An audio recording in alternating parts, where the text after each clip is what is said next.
The wind bit Clara's face as she hammered the last fence post into the frozen soil. Her hands, red and cracked, barely held the mallet steady, but she didn't stop. She never stopped. Not when her husband died under mysterious circumstances, not when her in-laws accused her of driving him to it, and not when they tried to take her boys, claiming she was unfit. That was 3 months ago. She hadn't slept right since. Now she was on the edge of a broken-down ranch in a dry valley that most folks called godless. But the land didn't scare her. It was people who did. The man who owned this place, Eli Beckett, wasn't much of a talker. He'd found her and the boys near his north barn after they'd fled in the night.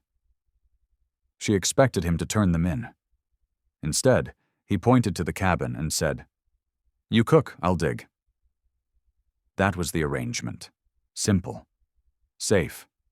Unspoken. Eli worked sunup to sundown and asked nothing about the bruises on her wrist or the nightmares that made her sit bolt upright every night.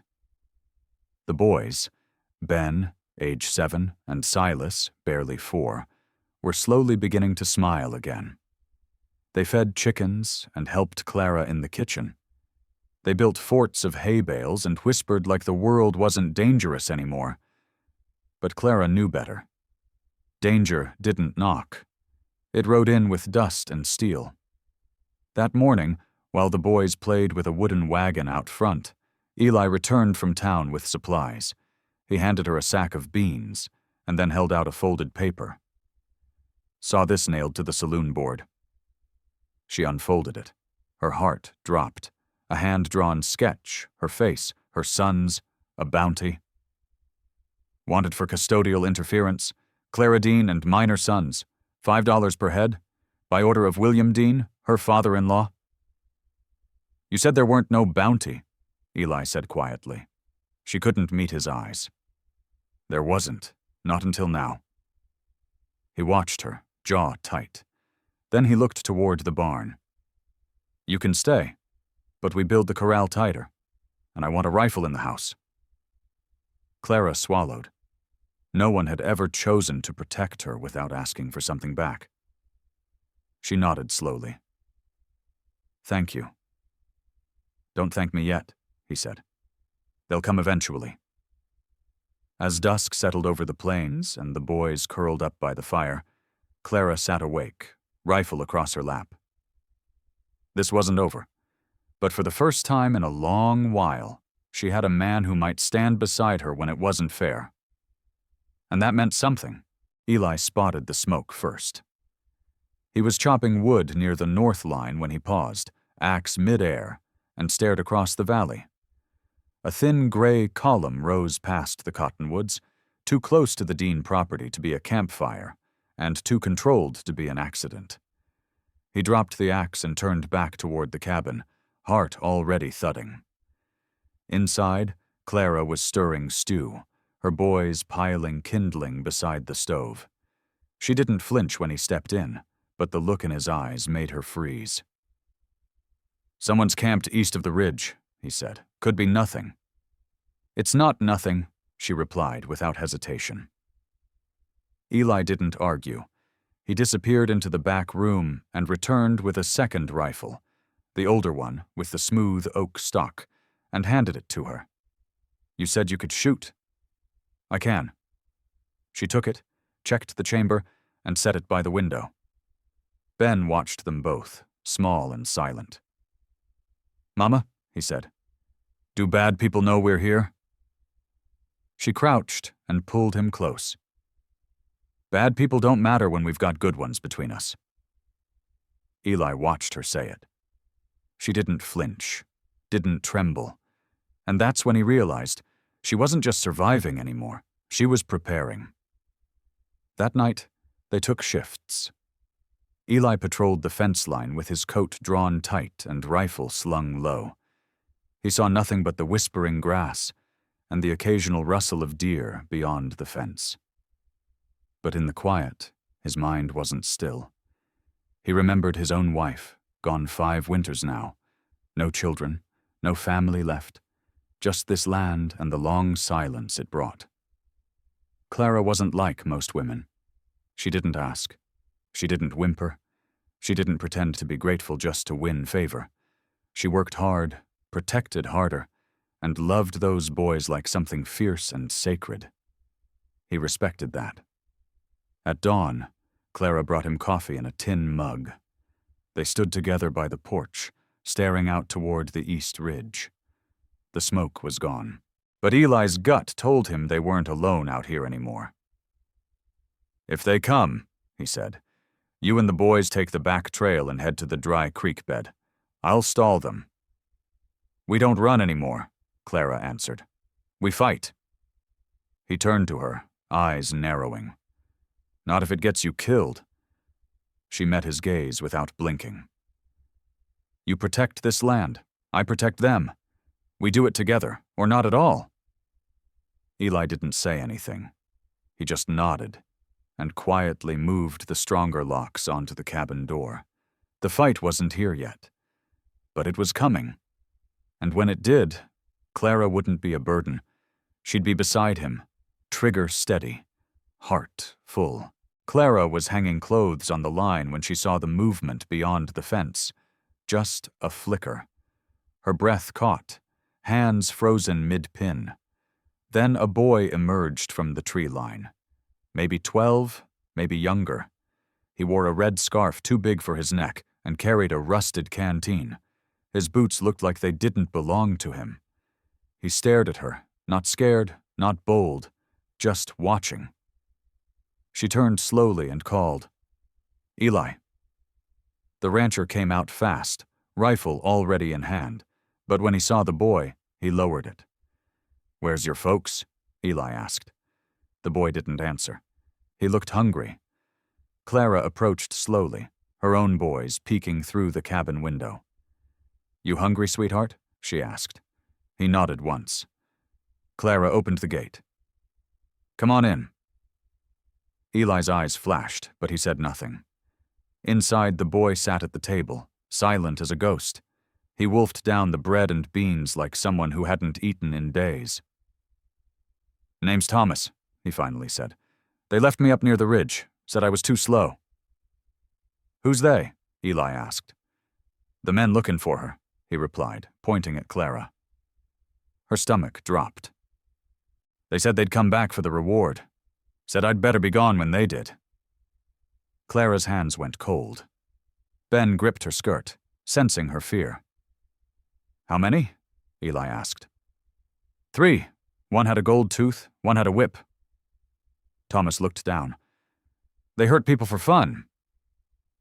Eli leaned against the wall, jaw set. "They know this land?" Thomas nodded. "Said this place was a soft target. One of them said, 'We'll take the boys and burn the rest.'" Silence choked the room.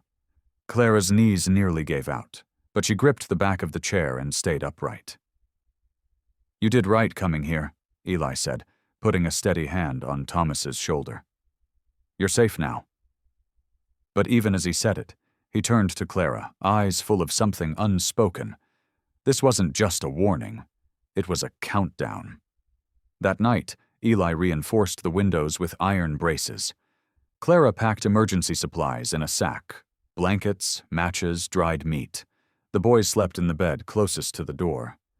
Tomas stayed too. No one questioned it. No one sent him away. When the wind blew hard against the cabin, Clara thought of the red scarf and the eyes of a boy too old for his years. The men hunting her weren't just bounty seekers. They were something worse. And if they came with fire in their hands, she'd meet them with steel in hers. The sun dipped low, throwing long gold shadows over the frozen pasture when Eli heard the distant rumble of hooves. He was up on the ridge with binoculars, watching. 3 riders, just as Thomas had said. One wore a red bandana, another carried a whip slung across his back. The third had a gold tooth that caught the light even from this distance. Eli didn't move, didn't flinch. He just watched them take their time crossing the outer line of land. They weren't charging. They were circling, testing, like coyotes before a kill. He returned to the cabin fast, boot steps heavy. Clara met him at the door, rifle already strapped over her shoulder.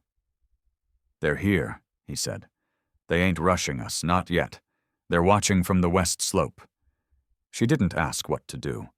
She'd already dressed the boys in wool and packed their bags. Her face was calm. Terrifyingly calm. "Ben and Silas sleep in the root cellar tonight," she said. "Thomas, too." "And you?" Eli asked.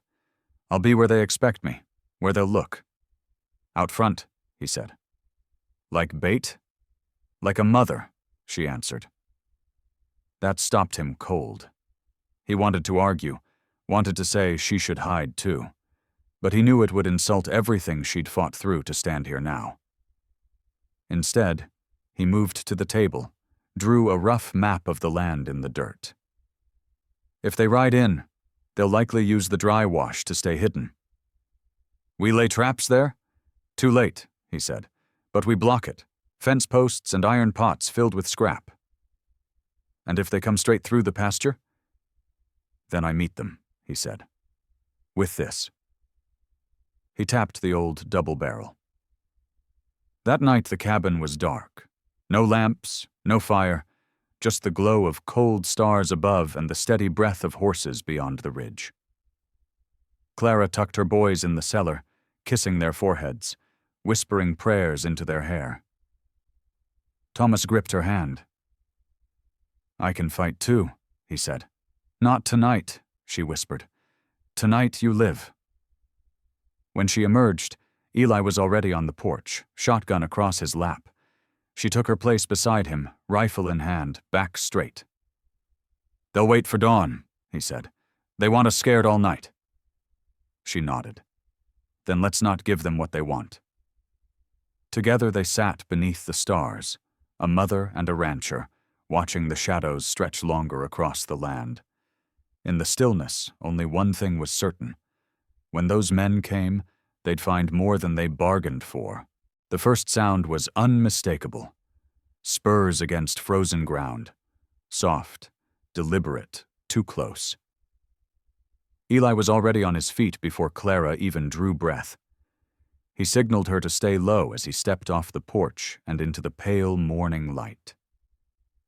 The first man stepped into view like he owned the whole world. He was broad, smug, and chewed a splintered toothpick like it was a cigar. The gold tooth gleamed. Behind him, the man with the whip circled wide near the chicken coop, and the third stayed back with a rifle across his lap, watching. "Morning," the lead rider called, casual. "Heard there's a woman here, name of Clara Dean, some children too. Law's got questions." Eli didn't move. "There's no law out here, just land." "Then let's settle this neighborly," the man said, smiling. "Hand over the lady and the boys and we'll be on our way." "Ain't happening," Eli said flatly. "That's the rancher's woman now?" the man sneered. "You got poor taste, friend. She's spoiled goods." That's when Clara stepped onto the porch, rifle in hand, eyes clear and deadly. "Say that again," she said. The man's grin faltered, but only for a second. "Didn't mean offense, ma'am. Just business." "You don't know the meaning of either," she replied. Eli stepped between her and the man, slow and deliberate. "You can take my life," Clara said, voice low, trembling with steel, "but not my son's." The words hung in the air like thunder after lightning. The man's eyes narrowed. "So that's how it is." He looked at the man with the whip, nodded once. "You've got till the count of 10 to change your minds." "You've got till 5 to get off my land," Eli said, raising his shotgun. The tension snapped like dry wood in a fire. The man with the rifle aimed fast, but Clara was faster. One shot cracked the air, splintering the wooden post near his boot. Not a miss. A warning. The man flinched. "I shoot next," she said, "and it won't be bark I hit." The leader scowled, fury creeping into his voice. You're making a mistake, both of you." Eli stepped forward, gun steady. "And you're about to find out why we don't make them twice." The three men hesitated, then pulled back, slow, bitter, teeth grinding. They didn't shoot. Not yet. But as they disappeared over the ridge, Clara knew they weren't gone for good. They'd be back, with less talk and more fire, and next time she'd be ready. The sky turned copper that evening, clouds bruising along the horizon like a warning. Clara moved through the cabin with controlled urgency, checking windows, locking the boys back into the root cellar, reloading the rifle cartridges one by one. Her hands didn't shake now. There was no time for fear, only focus. Eli stood near the barn, sharpening the axe, not for firewood, but defense. "They'll wait till dark," he said. "They're cowards. They want shadows on their side." Clara nodded. "Then we light every lamp inside. Make 'em think we're foolish." "Draw them in?" he asked. "Exactly." Thomas, ever watchful, stood at the kitchen table carving symbols into the handle of a broomstick with a broken knife. "My grandma said symbols protect you if you believe hard enough." Clara ruffled his hair gently. "Belief is half the battle, Thomas." The boys huddled close, but this time they didn't cry when she kissed them goodbye. They were brave, maybe braver than she'd ever been at their age. As darkness fell, the valley seemed to shrink. Coyotes howled from the ridge, and the wind carried smoke that didn't belong to their fire, the scent of burning grease and pine. A signal. Eli loaded the second shotgun and handed it to Clara. "They'll torch the barn first. Try to draw us out." "Let them try," she whispered. Sure enough, just past midnight, the sky lit orange, and the first flames curled up the side of the hayshed. Eli growled low. "That barn's where we feed half the winter." "And those men want us to panic," Clara replied, stepping forward. "Let's not give them what they want." The fire cracked loudly. Then a bullet shattered the water barrel near the fence. The second shot hit the porch post, sending splinters flying. Thomas yelled from inside. Eli pushed Clara back towards the cabin. "They're flanking both sides," he barked. "North and east!" Clara darted to the other window, rifle aimed, searching. She spotted movement by the chicken coop. Red bandana man. She fired. Missed. Fired again. He dropped, not dead, but not moving. "One down," she said. "Other two?" "Circling," Eli called. "They want us tired, but they don't know how long I can go." Smoke rolled toward the cabin, thick and choking. The barn was fully ablaze, heat pulsing like a second sun. But Clara didn't flinch. If they wanted a war, they had one. They'd burn every inch of this land before they let evil take root. And if it came down to one last shot, she'd make it count. The flames cast a dancing glow on the snow-covered pasture, painting the world in flickers of red and gold. Clara could barely see through the smoke, but she kept her rifle raised, finger firm on the trigger.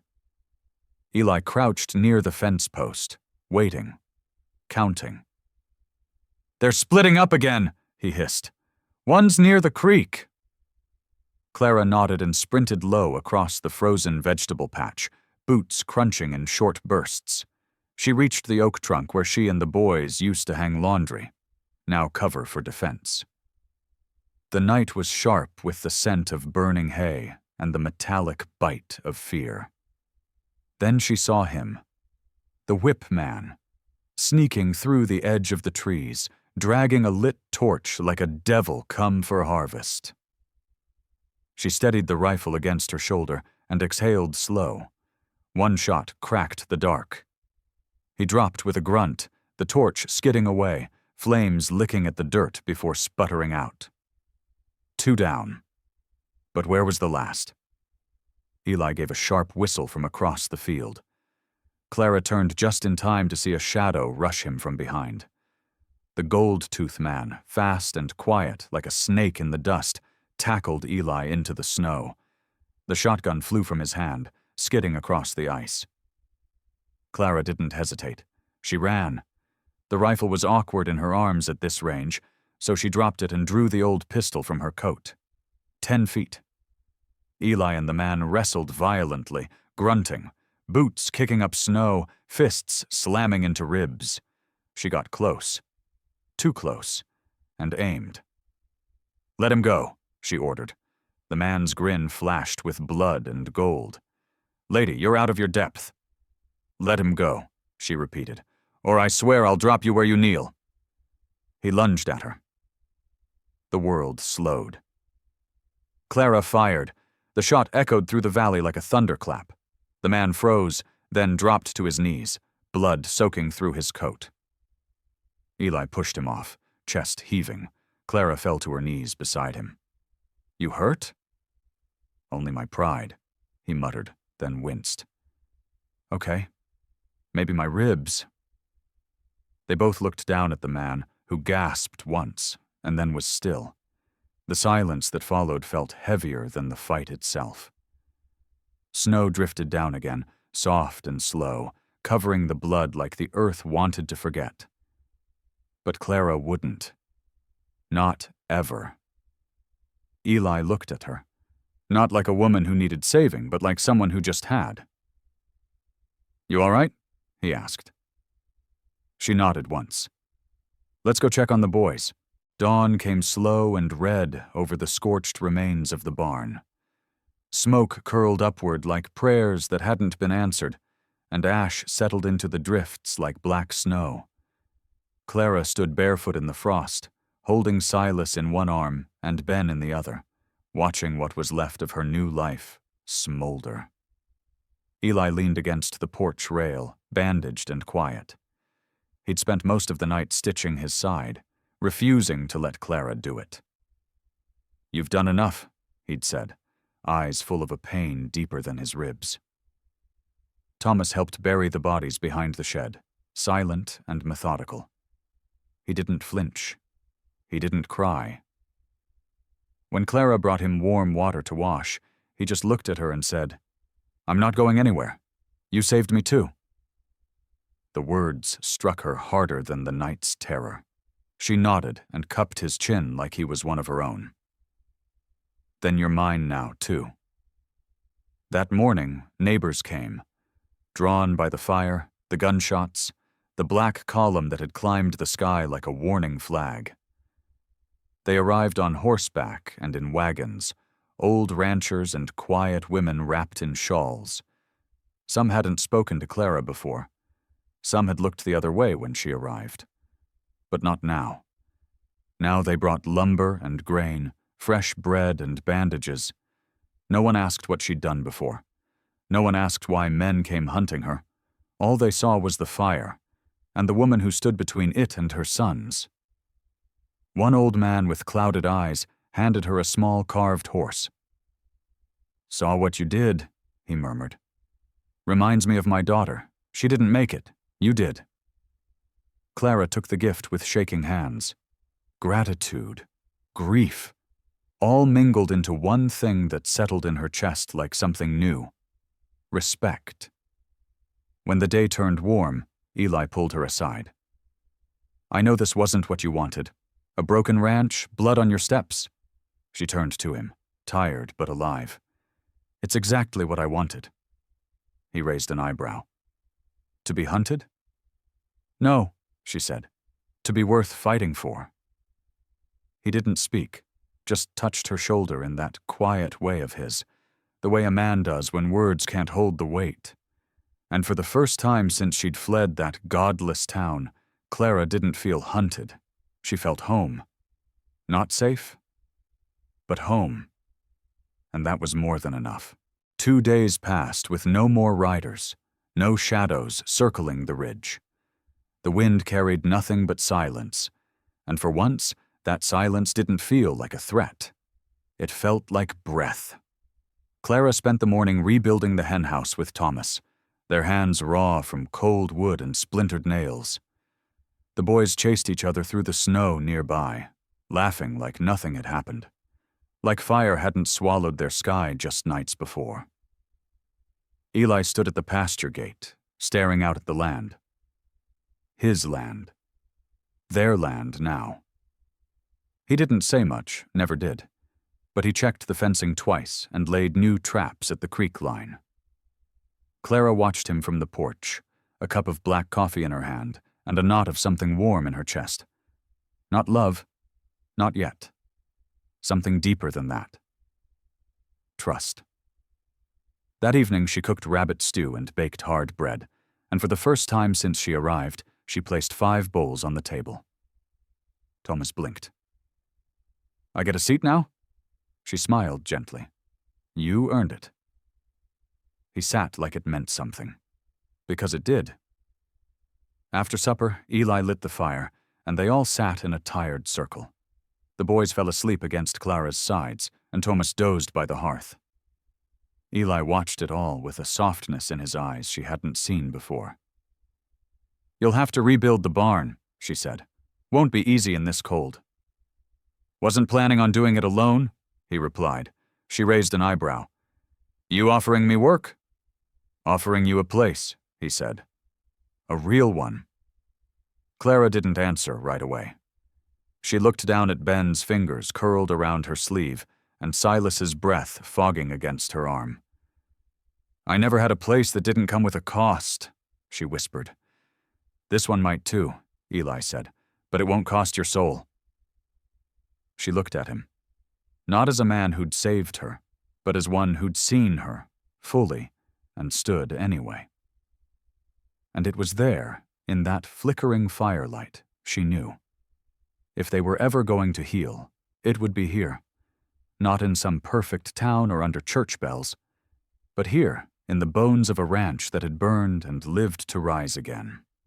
She leaned back, eyes heavy. "Then I suppose we'd better build it strong." Eli nodded once. "With room to grow." Outside, the snow began to fall again. But this time, it didn't feel like the end of something. It felt like the beginning. Spring came late that year, but it came all the same. The snow melted slow, revealing patches of stubborn green and blackened earth where fire had once raged. The barn frame stood tall again, rough but solid, built by neighbors and sweat. Clara painted the door herself, a deep pine green that reminded her of life that grew back even after everything was torn away. The boys ran barefoot through the pasture now, chasing chickens and hope. Thomas took to carving small animals from driftwood and had begun calling Eli Pa without hesitation or shame. And Eli, he never said much about what changed, but he showed it in the way he touched Clara's back when she passed, or the way he'd hang her laundry when she forgot. One morning, as the sun crept over the hills, Clara stood with a steaming mug at the porch rail, wrapped in the shawl Eli's mother once wore. The air was quiet, just birdsong and breeze. For the first time in her life, there was no rush, no edge to the silence. Eli joined her, smelling of cedar and earth. "Fence post held through the thaw," he said. "That's good," she replied. "You sleep all right?" "I did. You?" "Best in years," she said softly. A long pause settled between them. Easy now, familiar. Then he spoke. "I was thinking, there's an old wedding band in the chest inside, my mother's. Don't fit me much, but I think it might suit someone else." She looked over at him, heart catching just a little. "You offering a hand or a home?" "Both," he said, "but only if you want 'em." Clara set her cup down slow. She thought of the fire, the men who came with rage, the ones who left with blood. She thought of the porch where a woman once stood alone, rifle shaking in her hands, and of the woman who stood here now, steady, seen, and whole. "I don't need saving," she said.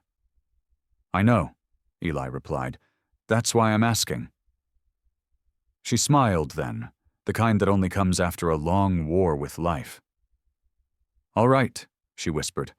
"Let's build something with that." They stood in silence again, watching the sun warm the land they'd nearly lost. Behind them, the boys laughed through the open window, the sound echoing like a hymn.